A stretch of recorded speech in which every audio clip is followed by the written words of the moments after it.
As a journalist, that's just an energizing environment to be in. You also feel like you're covering things that are about life and death. And you feel so alive as when you're doing that kind of work. You feel like what you're doing really matters. The network needs reporters on the ground in Afghanistan. And you folks are all the unmarried, childless personnel in this bureau. Kim, are you going to be joining in? The travel or the crime? How many people do you need? I had heard that the Chicago Tribune wanted to have more women correspondents overseas, and that I wanted to have an opportunity. And so I walked into the foreign editor's office and I introduced myself to him. I said, my name is Kim Barker, I am single, and I am childless, so therefore I'm expendable. And then, I wanted to see if I could do Afghanistan and Pakistan. And pretty much every time in my life where I've had a choice between two career options, the safe one, the comfortable one, and the one that scares me more and is more challenging, I'm always gonna go for the scarier one and see if I can actually do it.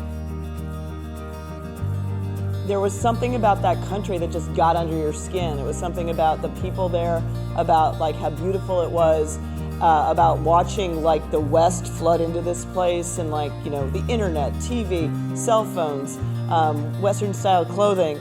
They don't want war there. I think most average people, what they want is security and safety and a way to send their kids to school so they come home safe at the end of the day. They have senses of humor like you wouldn't believe.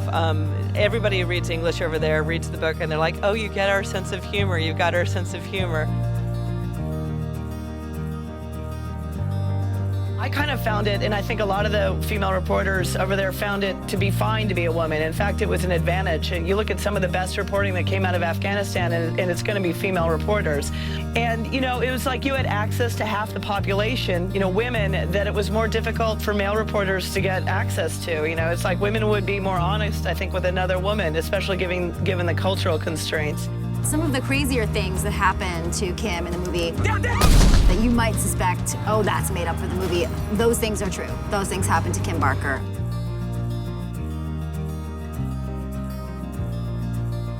And I think being a journalist is sort of like being a police officer, a doctor. You get a bit of a sense of humor that might seem a little bit macabre to outsiders, but in many ways is like the only way you can cope with everything you're seeing. I wanted to portray myself. I think a lot of books by foreign correspondents and war correspondents, it's like you've got the journalist as hero almost, and the all-seeing journalist who never makes a mistake and smartest person in the room and sort of omnipotent. It's really easy to do that, and looking back.